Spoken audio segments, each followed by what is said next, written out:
Well, I would say you learn something new every day, but I don't know if I'm learning anything with this one. Owner said it just smoked a little bit. There was no noises or nothing. A little bit of oil in there. I saw a little bit of this on the heads. I'm just gonna rotate the engine over. I don't see anything wrong. Let me know if you guys see anything. A lot of things going on, and there's a lot of things that aren't making sense.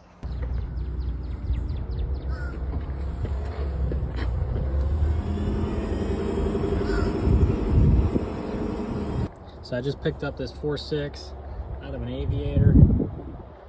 Got a pretty good deal on it. And I also just found out something else. So on the passenger side, we have a AG casted head. And I believe this is identical to a Terminator head. I believe those had an AG and an AF casting. When we go to the driver's side, not only do we have a different casting, but this is the DA casting. And according to the internet, these are the revised heads to fix the tick issue on, I believe it's cylinder number 7 or cylinder number 8. All you Terminator pros, let me know. The blue paint is also a theory that these are the revised heads. And when you look up that casting number, we got the good updated head here. So to find out that I got the DA casted head, I'm pretty happy. And we don't have any issues. The owner told me that it had about 100,000 miles on it. No noises, just a little smoky. And I haven't looked into that yet. Too bad they're not the 9 thread. I think the 9 threads are DB. I have to check with the internet, see what they say. But probably gonna turbo it, I don't know. Maybe throw some comp cams in it. Depends how I feel later. If you're curious on the casting on your heads, go to Terminator-Cobra.com. Super cool website. Shout out to whoever made this website. Lots of information on the Cobras. Go ahead and read up. Just pulled the intake off that 4.6. Let's have a look down the cylinders. See how we're looking. Pretty clean in there, man.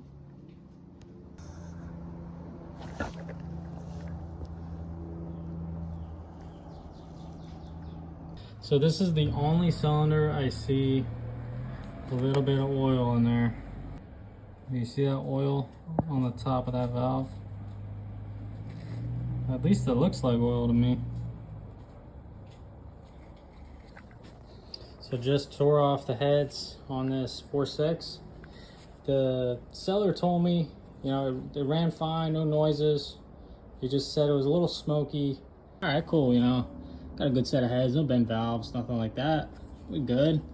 So I just pulled off the heads and I was like, sweet, you know? Got some nice cross hatching in here still. Said it only had 100K. Like, remember, no noises, just a little smoky, okay? But what I'm starting to think is the guy's deaf, because I don't know how you don't hear that. Listen closely now, okay? It might be a little hard to hear it, okay? We gotta listen real close.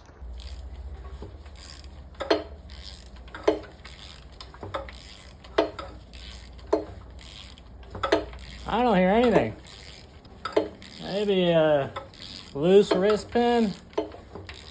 I don't know. Sounds good to me. Just a little smoky.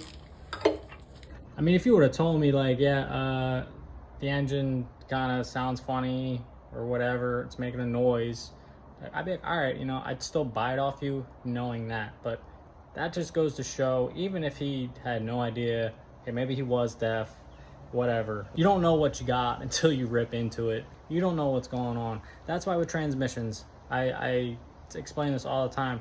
Somebody says, hey, you know, how much just to replace my second gear synchro?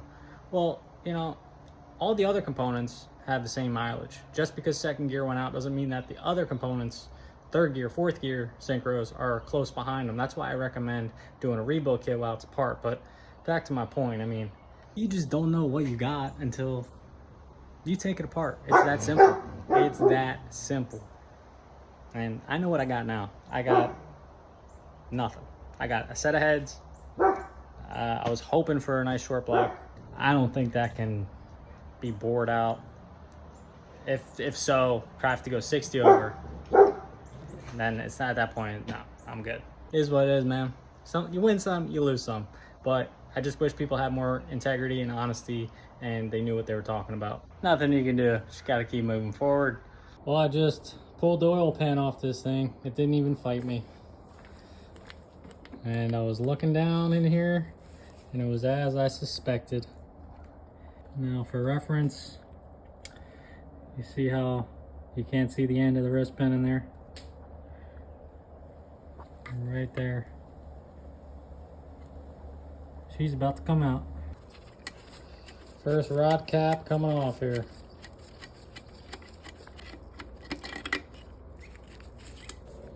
Oh, that guy might have spun.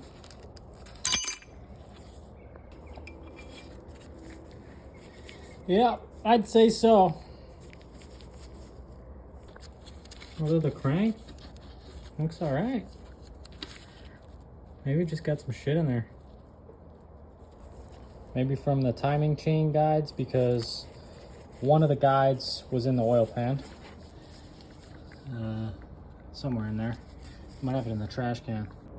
I think we got another spinner here. This is cylinder number 3. Oh, look at that snap ring. Oh, whoopsie. Check out that snap ring. Or that might be piston, actually. Yeah, that's piston. I'm gonna save this guy for last, so I'm gonna skip a section here. And we got another spinner here. Yep. This is insane. And here's cylinder number 5. Wrist pin trying to escape. He's had enough. All right. We're on to the last one here. Number 7. I mean, you can already see it's spun. These are all spun.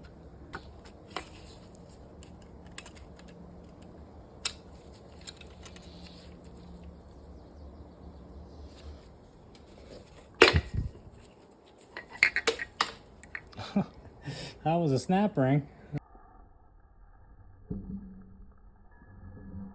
And there it is. Look at that.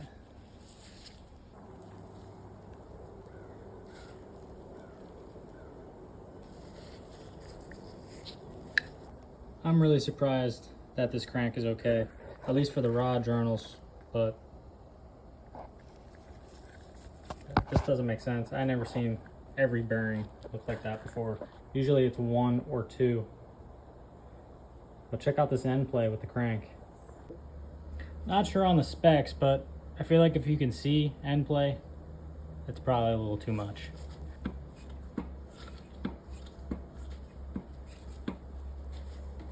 He spins nice though, I'll tell you that.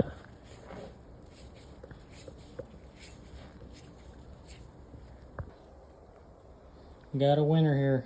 Crank's looking okay. It's a cast crank, nothing special, but still all right. Well, I would say you learn something new every day, but I don't know if I'm learning anything with this one. A lot of things going on, and there's a lot of things that aren't making sense. I'm sure there's an engine builder out there that knows exactly what happened. If so, drop a comment. This is really interesting. I've never seen every bearing spun. I've never seen a wrist pin contact the cylinder. Yeah, it's only speculation at this point. One thing's for sure, definitely a lot more going on than just a little Smokey, okay? Sounds good to me, just a little Smokey. I was hoping for a good short block to have something to build for when that day comes, when I send all my rods and pistons into the atmosphere.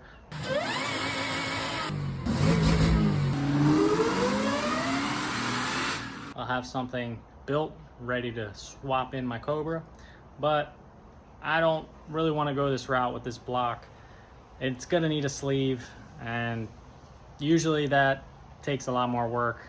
And on top of that, I don't know anybody I can trust out here in Florida that knows how to do this kind of work. I had a couple people reach out to me on Instagram, and they gave me a few shops, but they're a few few hours away from me.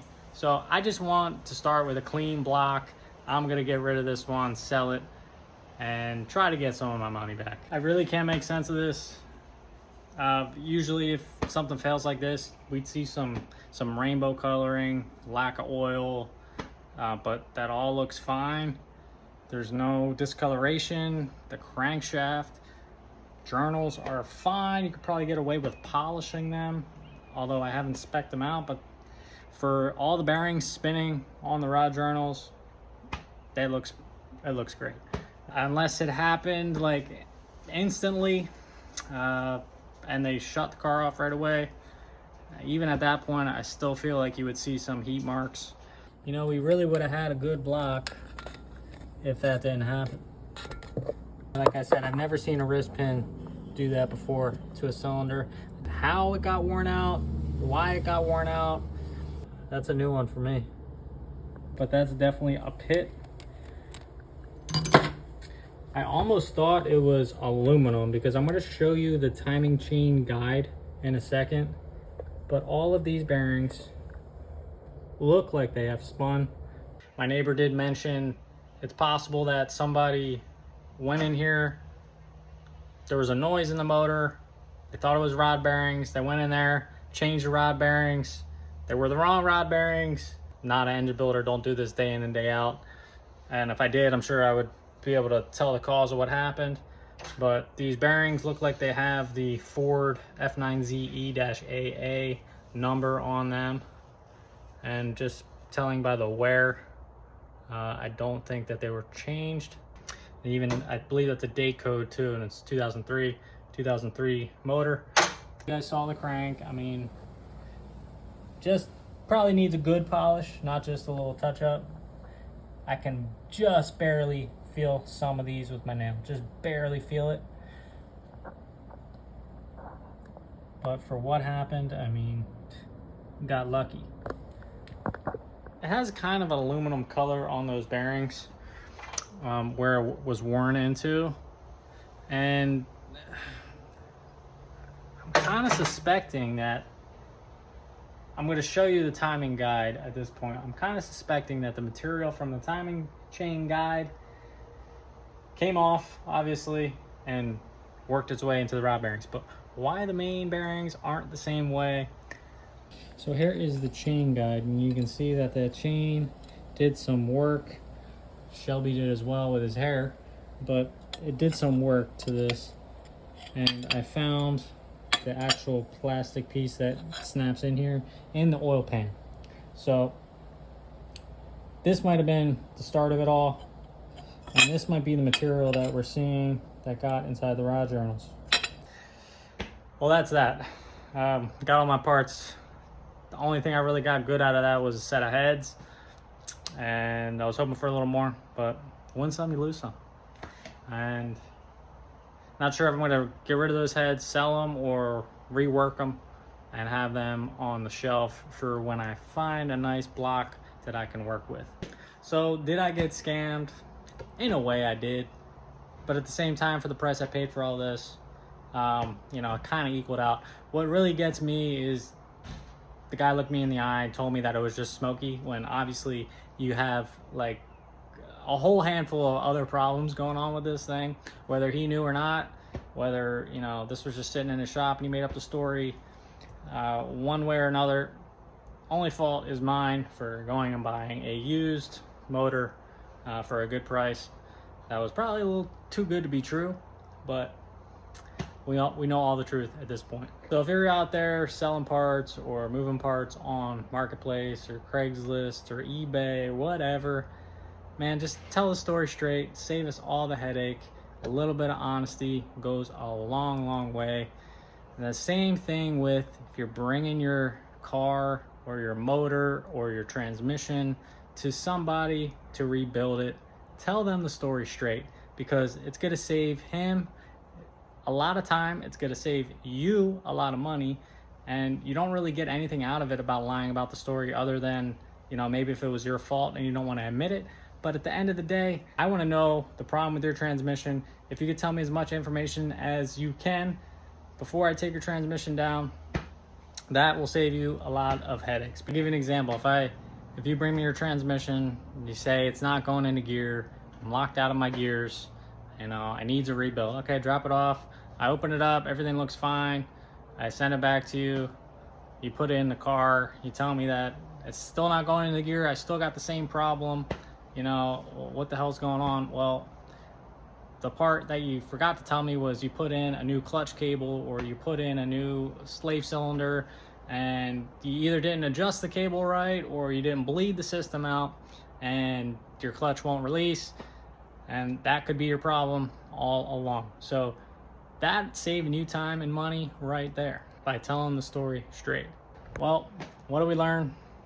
Never take the seller's word for it, no matter how honest they seem.